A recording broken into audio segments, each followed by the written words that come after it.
Okay, lesson 12 book back question number 15.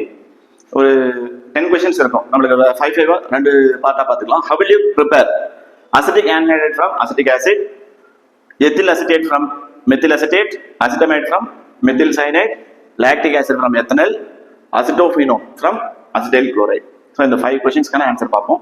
First இப்போ acetic ஆன்ஹைட்ரைட் from acetic acid கொடுத்துருக்காங்க. First question, acetic ஆன்ஹைட்ரைட் அப்படின்னா என்னன்னா, ஒரு அசிட்டிக் ஆசிட்ல இருந்து வாட்டரை எலிமினேட் பண்ணா ரிமைனிங் இருக்கிறது அசிட்டிக் ஆன்ஹைட்ரைட். அப்போ அசிட்டிக் ஆசிட் எழுதுவோம் CH3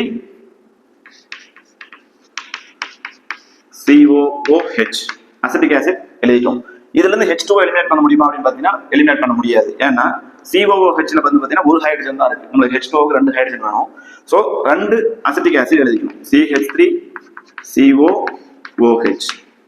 இப்படி 2 மோல்ஸ் அசிட்டிக் ஆசிட் எழுதி அதுல இருந்து வாட்டர் எலிமினேட் பண்றோம். அந்த வாட்டர் எலிமினேட் பண்றதுக்காக ஹீட் பண்ணிட்டு பாஸ்பரஸ் பென்டாக்சைடு யூஸ் பண்ணணும். P2O5 கேட்டலிஸ்டா எடுத்து, அதாவது டீஹைட்ரேட்டிங் ஏஜென்ட், வாட்டர் எலிமினேட் பண்ணக்கூடிய டீஹைட்ரேட்டிங் ஏஜென்ட் ஹீட் பண்றோம்.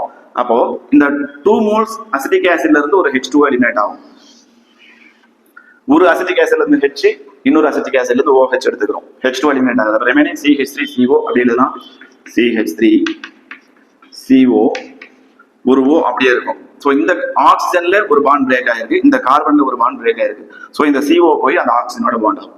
பாருங்க, அப்படியே இந்த CH3COO அப்படின்னு எழுதிட்டு இந்த CO CH3 இல்லைன்னா சரி.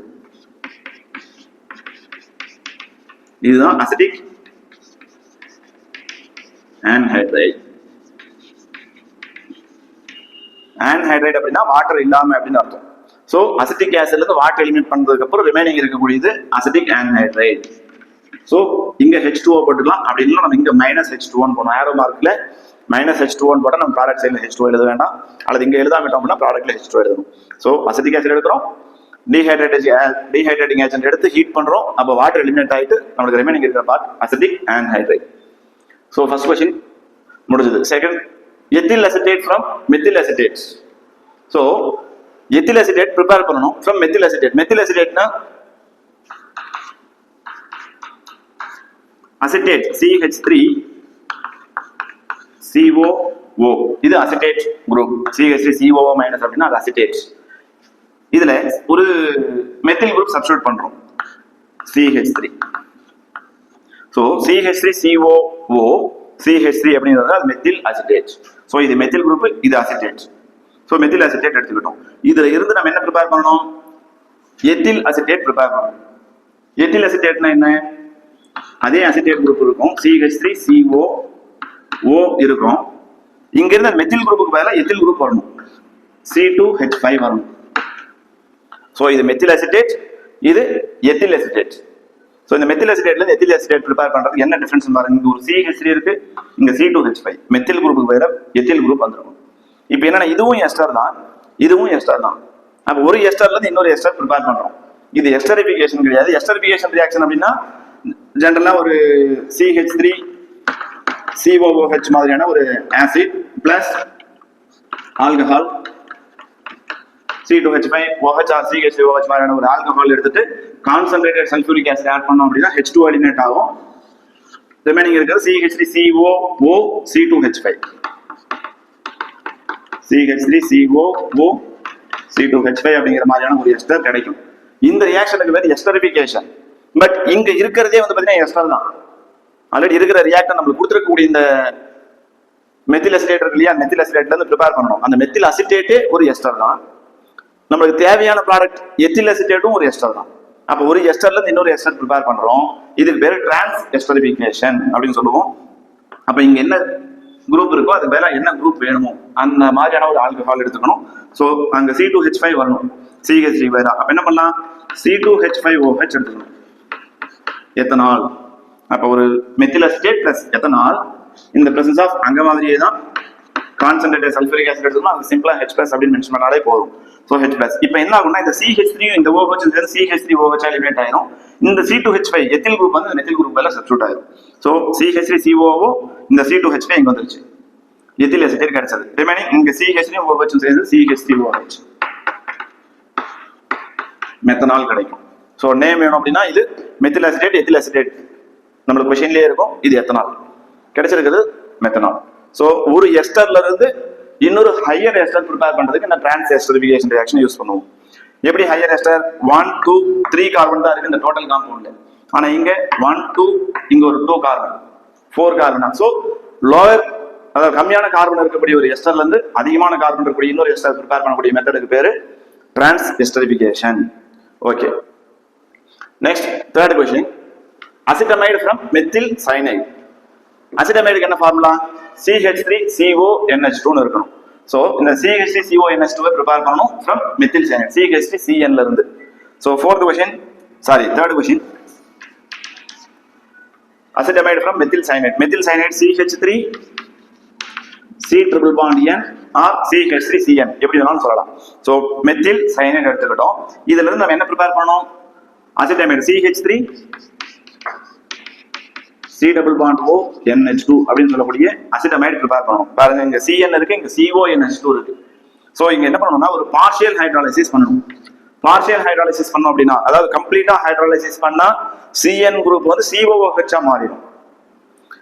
ஏன்னா இதே புக் பேக் இந்த 12th ஸ்டாண்டர்ட்ல மற்ற क्वेश्चंसல படிச்சிருப்போம். ஒரு சில இடத்துல வரும் CN வந்து ஹைட்ராலிசிஸ் பண்ணும்போது COOH மாறுற மாதிரி ரியாக்ஷன்ஸ் படிச்சிருப்பீங்க. சோ அது கம்ப்ளீட்டா ஹைட்ராலிசிஸ் பண்றது இந்த process ஆஃப் ஆசிட் ஹைட்ராலிசிஸ் சொல்லிருப்பாங்க, அது H3O+ னு சொல்லிருப்பாங்க. இங்க நம்ம பண்ணக்கூடியது பார்ஷியல் ஹைட்ராலிசிஸ் தான். ஹைட்ராலிசிஸ் பண்றோம் HCl and பேஸ். இந்த மாதிரியான ஒரு கண்டிஷன்ல எடுத்துக்கும் போது தான் நம்மளுக்கு இது பார்ஷியல் ஹைட்ராலிசிஸ் ஆகும். CN வந்து பாத்தீங்கன்னா H2 ஆட் ஆயிடுச்சுன்னா CH3 இந்த ரெண்டு பாண்ட் வந்து ஒரு ட்ரிபிள் பாண்ட்ல இருந்து ரெண்டு பாண்ட் பிரேக் ஆயிரும். CH3 C இந்த இடத்துல இருக்கிற ரெண்டு பாண்ட் பிரேக் ஆச்சுன்னா இந்த ஆக்சிஜன் H2O ல இருக்கக்கூடிய ஆக்சிஜன் டபுள் பாண்ட் ஓவா வந்துரும். ஹைட்ரஜன் நைட்ரஜனோட பாண்ட் ஆகும். சோ CH3 C இந்த ரெண்டு பாண்ட் பிரேக் ஆயிட்டு H2O ல இருக்கிற ஆக்சிஜன் இங்க வந்துருது டபுள் பாண்ட் O. சோ இங்க ரெண்டு பாண்ட் இருக்காது. இங்க ஹைட்ரஜன் வந்து பாத்தீங்கன்னா நைட்ரஜனோட பாண்ட் ஆயிரும். CH3CONH2 அப்படின்னு சொல்லக்கூடிய அசிட்டமைடு கிடைக்கும். சோ இது பார்ஷியல் ஹைட்ராலிசிஸ். அதுக்கான கண்டிஷன் கரெக்டா எழுதணும். இதுவே நம்ம H3O+ அப்படின்னா அது வெறும் H2O மட்டும் எழுதுனா அது கம்ப்ளீட் ஹைட்ராலிசிஸ் ஆயிரும். அடுத்த ஸ்டெப்பும் ரியாக்ஷன் நடத்தணும். எப்படி இது மறுபடியும் ஹைட்ராலிசிஸ் பண்ணோம் அப்படின்னா இந்த ரியாக்ஷன் இது தேவையில்லை. என்ன டிஃபரன்ஸ் சொல்றேன்? CH3CO இந்த பாண்ட் பிரேக் ஆயிட்டு H2O ல இருக்கக்கூடிய OH இங்கேயும் ரியாக்ட் ஆச்சு அப்படின்னா இது NH3 ஆ போயிடும். CH3COOH அப்படின்னு சொல்லக்கூடிய அசிட்டிக் ஆசிட் அதாவது கார்பாக்சிலிக் ஆசிட் கிடைச்சிடும். சோ இந்த மாதிரி கரெக்டான கண்டிஷன் பார்ஷியல் ஹைட்ராலிசிஸ் எடுக்கல அப்படின்னா இந்த ப்ராடக்ட் கிடைச்சிடும். சோ நம்ம மாத்தி எழுதக்கூடாது. கரெக்டா பார்ஷியல் ஹைட்ராலிசிஸ் தேவையான ரியாக்ஷன் கண்டிஷனை கரெக்டா எழுதணும்.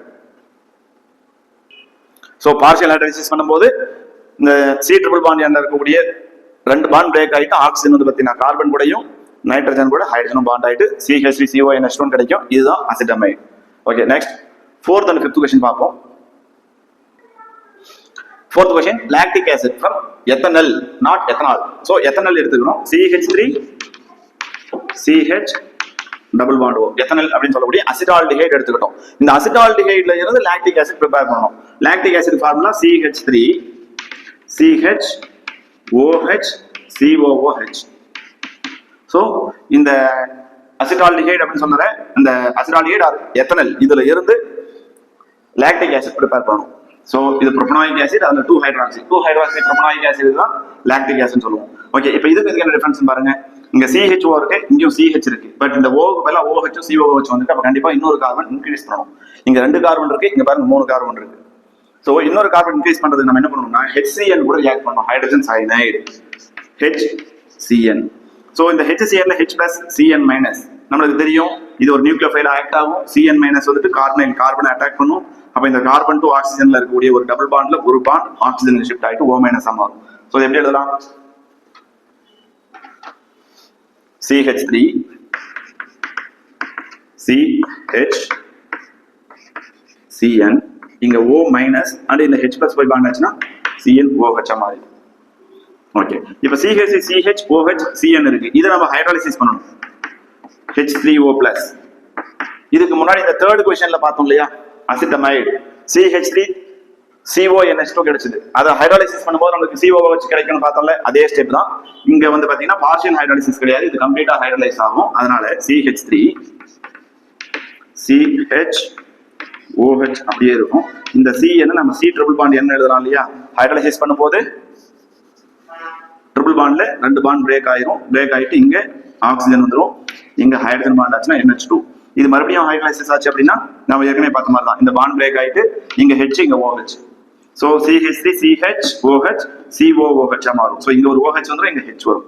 ஸோ CH3 CH OH இது COOH பிளஸ் NH3 பாருங்க CH3 CHOH COH CH3 CHOH COH இங்க நம்ம அப்படியே எழுதிருக்கோம், இங்க பிரிச்சு எழுதிருக்கோம், வேற ஒன்றும் டிஃபரன்ஸ் கிடையாது. இதுதான் lactic acid. Meet it propanoic acid. அந்த ப்ரோபனாயிக் ஆசிட்ல செகண்ட் கார்பன்ல OH இருக்கு. ஸோ 2 ஹைட்ராக்சி ப்ரோபனாயிக் ஆசிட் அப்படின்னா அது IUPAC நேம். லாக்டிக் ஆசிட் அப்படிங்கிறது common name. Next 5th question பார்ப்போம். 5th question acetophenone from acetyl chloride. First acetyl chloride CH3COCl இது acetyl chloride அப்படின்னு சொல்லுவோம். அசிட்டைல் குளோரைட் அப்படின்றது ஒன்று அசிட்டிக் ஆசிட்ல இருந்து H+ எடுத்துட்டோம் அப்படின்னா CH3COO- இருக்கும், அது அசிட்டேட். அது இன்னொரு ஆக்சிஜன் எடுத்தோம் அப்படின்னா அது அசிட்டைல். ஸோ CH3CO+ அப்படின்னா அது அசிட்டைல். ஸோ இந்த அசிட்டைல் குளோரைட் பிளஸ் என்ன எடுத்துக்கணும்ன்ற பார்க்கறதுக்கு முன்னாடி என்ன அசிட்டோஃபினோன்னா எப்படி இருக்குன்னு பார்த்துக்கலாம். CH3COC6H5 இது அசிட்டோஃபினோன். ஸோ CH3COC6H5 அப்படின்ற ஒரு ப்ராடக்ட் கிடைக்கும். இங்க இருந்து அதுக்கு என்ன டிஃபரன்ஸ் பாருங்க, ஒரு Clக்கு பதிலா C6H5 வந்தது. அப்ப என்ன பண்ணலாம், ஒரு பென்சீன் ரிங் அல்லது C6H6 பென்சீன் எடுத்துக்கிறோம். பென்சீன்ல இருக்கிற ஒரு ஹைட்ரஜனும் இந்த குளோரினும் எலிமினேட் ஆகணும். அதுக்கு வந்து பாத்தீங்கன்னா ஆன்ஹைட்ரஸ் அலுமினியம் குளோரைடு AlCl3 எடுத்துக்கணும். இப்படி எடுத்துக்கும் போது இங்க இருக்கிற இந்த Clலும் இந்த C6H6ல இருக்கக்கூடிய ஒரு ஹைட்ரஜனும் சேர்ந்து HCl எலிமினேட் ஆயிடும். இதுவும் சேர்த்து எடுத்துக்கணும்னு நினைச்சுக்க வேண்டாம். இது எடுத்துக்கும் போது இந்த HCl எலிமினேட் ஆகுது. அப்போ இந்த இங்க ரிமைனிங் கூட C6H5 பார்ட் வந்து பாண்ட் ஆகும். So CH3COCl plus benzene C6H6 anhydrous aluminium chloride எடுத்துக்கிறோம். அப்ப என்ன ஆகும்னா இங்க C6H6ல இருக்கிற ஒரு ஹைட்ரஜனும் ஒரு Clலும் HCl எலிமினேட் ஆகும். இதை நம்ம ரிங்கா பார்க்கும்போது இன்னும் ஈஸியா புரியும். எல்லா காரணம்லயுமே ஹைட்ரஜன் இருக்கும் இல்லையா, ஒரு ஹைட்ரஜனும் ஒரு Clலும் HCl ஆகும். அப்ப இந்த ரிங் வந்து அப்படியே பாண்ட் ஆயிரும். ஸோ அந்த ஸ்ட்ரக்சர் எழுதும் போது CH3CO C6H5. ஸோ இது அசிட்டோஃபினோன். ரெண்டு ஒன்று தான் இங்க ஃபார்முலாவா இருக்கு, இங்க நம்ம ரிங் எழுதிருக்கோம்.